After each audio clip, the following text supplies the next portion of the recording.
एकनाथ शिंदे साहेबांची डॉक्टर साहेबांच्या समवेत भेट घेतली, त्यांच्याशी चर्चा केली आणि त्यांच्याशी चर्चा झाल्यानंतर भविष्यामध्ये जो ते निर्णय घेणार आहे ते आपल्या समक्ष ते या ठिकाणी जाहीर करणार आहेत. आणि म्हणून मी गोकुळजी गीते यांना विनंती करतो की साहेबांच्या समवेत झालेली चर्चा आणि भविष्यातली त्यांची राजकीय वाटचाल या संदर्भामध्ये त्यांनी पत्रकार परिषदेमध्ये बोलावं.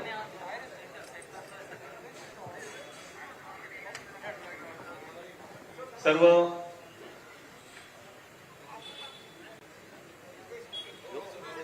पत्रकार बांधवांना माझा सस्नेह नमस्कार. आज या ठिकाणी महाराष्ट्र राज्यातील विधान परिषदेच्या निवडणुकीचा जो निकाल घोषित झाला त्यात नाशिकची जागा या ठिकाणी मी जिंकली. या ठिकाणी महायुतीचे उमेदवार जे पराभूत झाले त्यानंतर मी आज सकाळीच या ठिकाणी आदरणीय श्रीकांत शिंदे साहेबांना, उदय सामंत साहेबांना, आमचे सहकारी उमेशदादा पाटील, किशोरप्पा पाटील, नाशिकचे आमदार सुहास कांदे साहेब यांच्या माध्यमातून संपर्क साधला आणि त्यांच्याकडे मी इच्छा व्यक्त केली की साहेब त्या ठिकाणी मी इथं निवडून आलो आहे, जनतेने मला त्या ठिकाणी या मतदारसंघातल्या मतदारांनी कौल दिला आहे आणि माझी इच्छा आहे की त्या ठिकाणी परिषदेमध्ये मी आपला सहयोगी सदस्य म्हणून काम करण्यास तयार आहे. मग त्यांनी मला त्या ठिकाणी आज संध्याकाळी या नंदनवन बंगल्यावर साहेबांच्या भेटीसाठी बोलवलं. मी साहेबांशी पण त्या ठिकाणी प्रदीर्घ काळ चर्चा केली आणि साहेबांनी पण त्या ठिकाणी परिषदेमध्ये या मतदारांनी जो माझ्यावर विश्वास टाकलाय त्या मतदारांच्या भविष्यात कामं करण्यासाठी, त्यांच्या काही अडीअडचणी सोडवण्यासाठी परिषदेमध्ये शिवसेनेचा सहयोगी सदस्य म्हणून काम करण्यास त्यांनी पण त्या ठिकाणी मला परवानगी दिलेली आहे. मी आपणा सर्वांना या ठिकाणी या पत्रकार परिषदेत सांगतो आणि भविष्यात मला अजून तसं काही मी इच्छा व्यक्त केली नाही, पण भविष्यात पण संघटनेची पण काही जबाबदारी मला ऍडिशनल खासदार साहेबांनी, सामंत साहेबांनी आणि किंवा मोठ्या साहेबांनी दिली तर ती पण मी पार पाडेल अशी मी या ठिकाणी आपल्या सर्वांच्या माध्यमातून त्यांना ग्वाही देतो. धन्यवाद.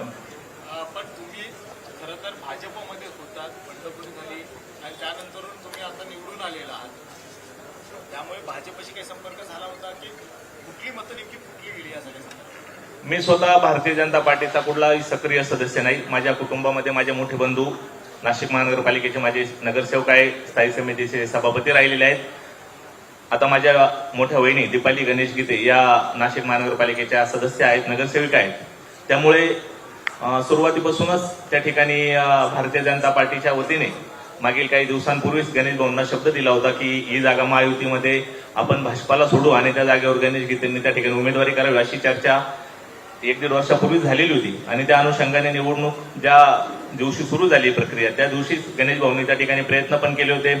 नंतरच्या काळात गणेश भाऊंनी आणि मी स्वतः त्या ठिकाणी शिंदे साहेबांची या निवडणूक प्रक्रियेच्या पूर्वीच गाठभेट पण घेतली होती आणि इच्छा व्यक्त केली होती की साहेब ही जागा जरी महायुतीमध्ये शिवसेनेला सुटते असं दिसतंय तर आपणच त्या ठिकाणी आम्हाला या शिवसेनेच्या वतीने तिकीट द्यावं आणि आम्हाला उमेदवारी देऊन आपण त्या ठिकाणी आमचा मार्ग सुकर करावा. पण त्या ठिकाणी साहेबांचं शब्द अंतिम असतो. साहेबांनी स्वतःशी केलेली कमिटमेंट ते कधी सोडत नाही. एकनाथ शिंदे साहेब अशी त्यांची महाराष्ट्राला ओळख आहेत आणि त्या ठिकाणी दाराडे साहेबांना त्या ठिकाणी त्यांनी प्रवेश देतानाच त्या ठिकाणी या उमेदवारीचा शब्द दिलेला होता.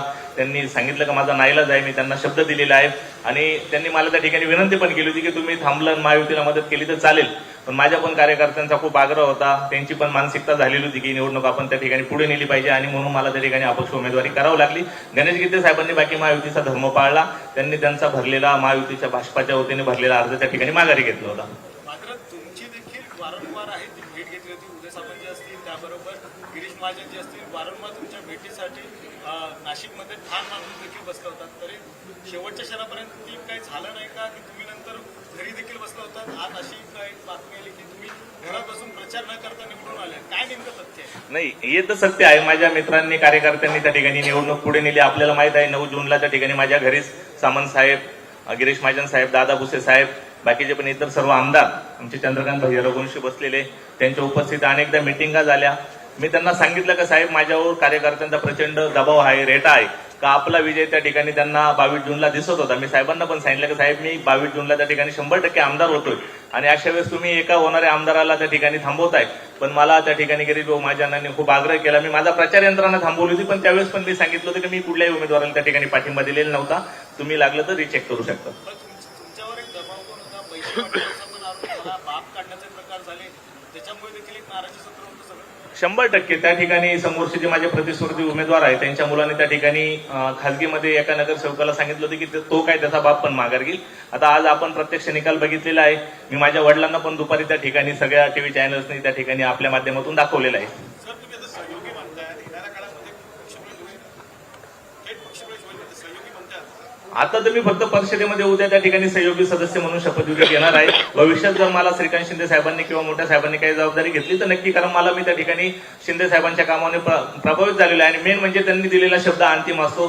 त्यांनी शेवटपर्यंत दराड्याने विजय करण्यासाठी जे काही प्रयत्न केले आपण सर्व उभ्या महाराष्ट्राने ते पाहिलेले आहेत आणि मी पण त्या ठिकाणी वास्तविक साहेबांचा शब्द धरला असता तर कदाचित आज या ठिकाणी मी दिसलो नसतो. पण धर्म युतीचा महायुतीचा होता, ती जागा खरं तर शिवसेनेला सुटली आणि त्याचमुळे कुठेतरी तुम्ही शिवसेनेत येण्याचा हा प्रयत्न आहे का? तुम्ही काही म्हणू शकतात पण नक्की मी साहेबांच्या कामाने पूर्वीपासून प्रभावित आहेत. आमचे गणेश भाऊ त्या ठिकाणी स्थायीचे सभापती असताना आणि एकदा माझी साहेबांची गाठभेट झालेली आहे. त्या माध्यमातून त्यांचा काम करण्याचा जो स्टॅमिना आहे आणि आलेल्या प्रत्येक माणसाला ते न्याय देतात. त्यामुळे मी माझी पहिल्यापासून मानसिकता होती की भविष्यात साहेबांसोबत काम करावं. घराच्या कुटुंबामध्ये एक उमेदवारी आहे त्यामुळे दुसरी उमेदवारी देऊ नका हा पहिल्यापासून एक आग्रह होता आणि त्याचाच हा रोष होता आणि तोच रोष पाहायला मिळाला असं म्हणायचं का? नाही, साहेबांना काही गोष्टी त्या ठिकाणी माहीत केल्या गेल्या नाहीत आणि त्यामुळे ती उमेदवारी दिलेल्या शब्दामुळे साहेबांना त्या ठिकाणी पुढे न्यावं लागली. पण उमेदवाराबद्दल प्रचंड नाराजी होती ती या ठिकाणी आपल्याला माझ्या निकालातून आपल्याला जाणवते दिसते. भाजपच्या काही लोकांनी तुम्हाला संपर्क साधण्याचा सुद्धा प्रयत्न केला, अशा सुद्धा मागण्या सकाळपासून येत नाही, असा काही माझ्या कुठेही प्रयत्न झालेला नाही आणि कोणी मला संपर्क पण नाही. तुम्हाला फोनच आला नाही. आला असेल तर माझ्या मोठ्या बंधूंना माहित. मला मी त्या ठिकाणी भारतीय जनता पार्टीचा कुठेही सक्रिय सदस्य नाही. मी वारंवार सांगतो पहिल्या दिवसापासून. मन वळवण्यासाठी तुम्ही अपक्ष बिलकुल नाही. सर संध्याकाळपासून बातम्या होत्या की तुम्ही पक्षप्रवेश करणार आहात, का नाही झाला? काही टेक्निकल किंवा काही नाही, याबद्दल मला काही माहिती नाही. सक्रिय शिवसेनेमध्ये होणार असं म्हणायचं का आता इथे काय? भविष्यात मला संधी दिली तर नक्की होईल. हिंदी माझी इतकी चांगली नाही. श्रीकांतजी, भविष्यात संधी दिली तर ते म्हणतायत की पक्षामध्ये येईल, काय नेमकं आहे तर ते? मी सर्वप्रथम तर गोकुळजी गीते यांचं अभिनंदन करतो. आजच त्यांचा विजय त्या ठिकाणी झालेला आहे आणि ते आमदार म्हणून निवडून आलेले आहेत. निवडणुकीमध्ये महायुतीच्या उमेदवाराचा पराभव झालेला आहे. निवडणुकीमध्ये यश अपयश जे आहे ते येत असतं. अशा परिस्थितीमध्ये गोकुळ गीते हे जे आहेत हे निवडून आले आणि निवडून आल्या शिंदे साहेबांची भेट त्यांनी घेतली. शिंदे साहेबांच्या कामावरती प्रभावित होऊन ते आज या ठिकाणी आपल्या सगळ्यांशी संवाद साधतात. थोड्या वेळापूर्वी आपण पाहिलं की शिंदे साहेबांच्या कामावरती प्रभावित होऊन 6 खासदारांनी शिवसेनेमध्ये प्रवेश केला आणि आता गोकुळ गीतेजी शिंदे साहेबांच्याच कामावरती प्रभावित होऊन त्यांच्या नेतृत्वाखाली येणाऱ्या काळामध्ये सहयोगी सदस्य, शिवसेनेचे सहयोगी सदस्य म्हणून त्या ठिकाणी काम करते आणि नक्कीच भविष्यामध्ये शिवसेना वाढीसाठी त्यांना शिंदेसाहेब जी काही जबाबदारी देतील ती पूर्णपणे ताकदीने पेलण्याची क्षमता जी आहे ती त्यांच्यामध्ये आहे आणि त्यांच्यावरती येणाऱ्या काळामध्ये हा सगळा निर्णय जो आहे हा शिंदेसाहेब घेतील. आता काही कमिटमेंट देण्यात आलेली आहे कारण काही टेक्निकल कारणामुळे पक्षप्रवेश होऊ शकत नाही. काय तुमचं असतं नेहमी कमिटमेंट 6 खासदार आले, एवढे आमदार आले, प्रत्येकाला काही कमिटमेंट देत बसला. शिवसेनेने डबल धमाका केला असं शिंदे साहेबांवरती विश्वास आणि शिंदे साहेबांची कामाच्या प्रति कमिटमेंट हेच गमक जे आहे हे सगळ्यांना जे आहे हे शिवसेनेमध्ये खेचून आणते. प्रत्येक जण काय बोलणार मला मंत्री करा, प्रत्येक जण मला असं वाटतं का? अरे सगळ्या गोष्टी ज्या आहेत त्या कमिटमेंटवरती नाही. कमिटमेंट म्हणजे कामाच्या प्रति कमिटमेंट असते. शिंदे साहेबांबरोबर जो जोडला जातो त्याच्या प्रति कमिटमेंट असते शिंदे साहेबांची. जशी महायुतीच्या उमेदवाराच्या प्रति कमिटमेंट होती शेवटपर्यंत जी आहे ती कमिटमेंट जी आहे ही शिंदे साहेबांनी पाळली त्या ठिकाणी आणि शब्द जो दिला होता हा शब्द दिल्यामुळे जो आहे हा महायुतीचा उमेदवार जो आहे तिकडे बदलला नाही. महायुतीचा उमेदवार ज्याला कमिटमेंट दिली होती त्याच्या बाजूने जे शिंदे साहेब जे आहे हे शेवटच्या क्षणापर्यंत उभे राहिले.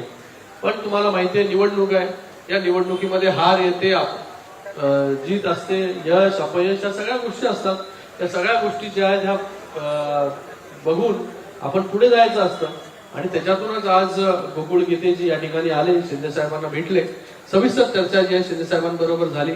उदय सामंतजी या ठिकाणी उपस्थित होते, त्याचबरोबर उर्मेशजी पाटील असतील, त्याचबरोबर आमचे सूर्यवंशीजी आहेत, रघुवंशीजी आहेत, त्याचबरोबर आमचे आमदार किशोरप्पा पाटील जी आहेत, हे सगळे लोक जे आहेत ते या ठिकाणी उपस्थित होते. शिंदे साहेबांशी सविस्तर चर्चा त्या ठिकाणी झाली आणि पक्ष पुढे वाढीसाठी जे आहे हा निर्णय जो आहे तो त्या ठिकाणी झालेला आहे. पण दराडेंची मनधरणी कशी केली जाणार? कारण की सकाळी दराडे बोलताना म्हटले की घात झाला, विश्वासघात झाला. बघा, मला वाटतं जेवढी ताकद पक्षाने आणि युतीने महायुतीने लावायची होती ती सर्व ताकद जी आहे ती महायुतीने त्या ठिकाणी लावली.